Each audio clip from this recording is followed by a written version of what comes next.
You might think Greenland is just ice, wind, and emptiness, an island too cold for crops, too remote for comfort, too forgotten for maps. But today, Greenland, this vast frozen landscape, has become the most consequential piece of real estate in the world. And if you think that sounds dramatic, stay with me, because what is unfolding now could reshape alliances, trade, military strategy, and the future of global power. Let's start with the basics. Greenland is the largest island on Earth that is not a continent. It is geographically closer to Canada and the United States than to Denmark, the European nation that technically governs it. Greenland has been a part of the Kingdom of Denmark for nearly 3 centuries.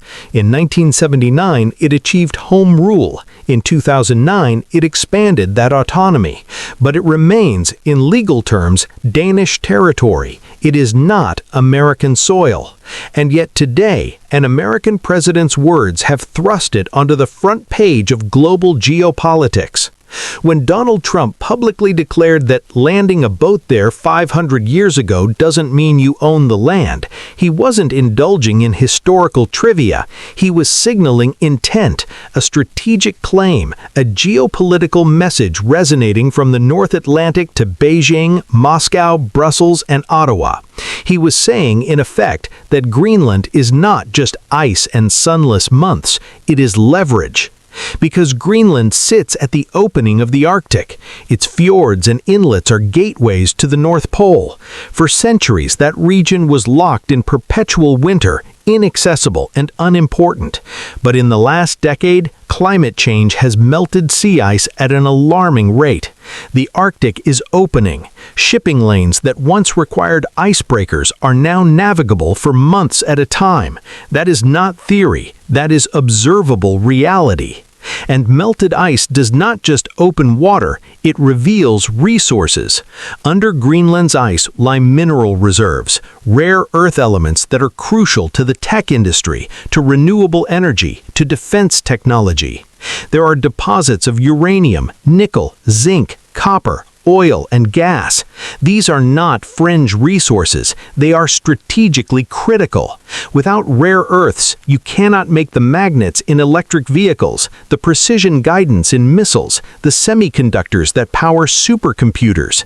Countries that control rare earths have an outsized influence in the 21st century economy, and Greenland's reserves are among the largest untapped on the planet. So when the United States, the world's leading military and economic power, signals that control of Greenland is essential for national security, it is not speaking metaphorically. It is signaling that this piece of land is viewed through the lens of future conflict, future competition, future supply chains, and future military dominance. But let's be clear, Greenland is not American territory. The United States does operate a major base there, Thule Air Base, under agreement with Denmark.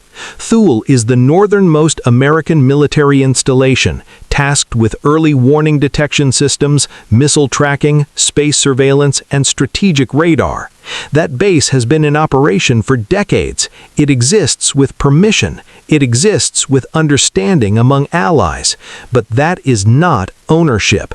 And that distinction is now at the heart of global tension, because the United States is not the only major power watching Greenland. To the north and east, Russia has quietly and deliberately expanded its Arctic military presence. Russia has refurbished Soviet-era bases, placed air defense systems on Arctic islands, and increased patrols of its northern fleet. Moscow sees the Arctic as a zone of strategic depth, a buffer, a resource pool, and a theater of influence.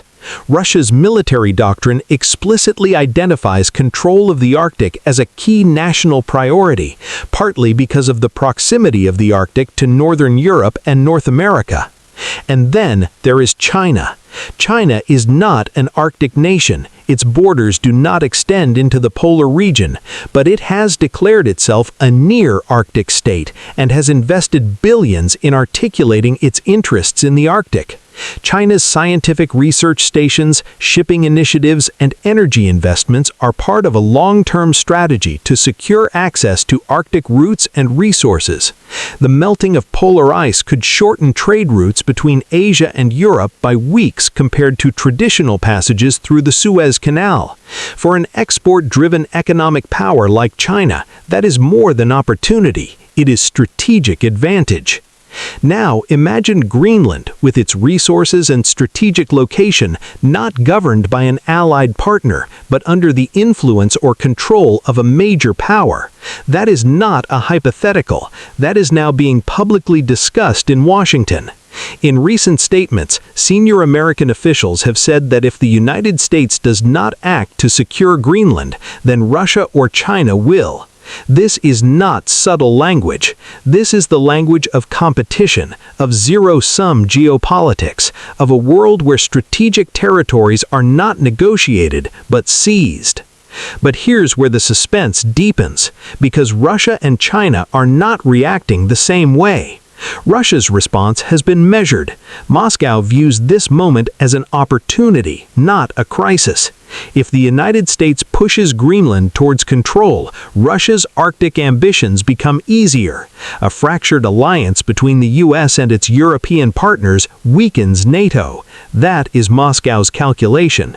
While the West argues about Greenland's status, Russia continues to entrench itself militarily above the Arctic Circle. China's approach has been even subtler. China has described Greenland as a land of opportunities for investment, logistics, and economic cooperation. China does not want conflict. It wants influence. Influence that grows while others argue about sovereignty. China's Belt and Road Initiative, its technology investments in mining, and its interest in shipping routes demonstrate that Beijing's strategy is not to fight for territory, but to embed itself in the infrastructure of that territory. And now we must look to Europe, specifically to Denmark. Denmark has made it unmistakably clear: Greenland is not for sale. Danish leaders have rejected any notion of transferring sovereignty. Greenlandic leaders themselves have echoed that sentiment, emphasizing self-determination and the right of the people of Greenland to decide their own future. Publicly, Denmark stands firm. Privately, European capitals are watching nervously. Because this is not a bilateral discussion between the United States and Denmark. This is a global geopolitical phenomenon with cascading consequences. If the United States asserts control of Greenland against the will of an allied partner, what does that mean for the future of alliances, for NATO, for the global order that has existed since the end of the last global war? Alliances are built on trust, institutions are built on norms, and norms are only as strong as the commitment to uphold them. If a powerful nation openly challenges the sovereignty of a partner in pursuit of strategic advantage, the implications ripple across continents. This brings us to a critical juncture. We are at a point where global power is no longer measured solely by economy or military size, but by strategic positioning. The Arctic is no longer marginal, it is central. Greenland is no longer distant, it is pivotal. So what happens next? One scenario is negotiation, long, complex, protracted. The United States and Denmark reach an agreement that increases American military presence, strengthens economic cooperation, and creates shared governance structures without undermining sovereignty. This would be the most stable outcome, but it requires political will and trust that few believe is present right now. A second possibility is a cold standoff, a diplomatic freeze that deepens the division between the United States and its European allies, leaving Russia and China to expand their influence unchallenged. This is dangerous because it creates spheres of influence that resemble the Cold War, not cooperation among allies. And the third scenario, and the most alarming, is escalation.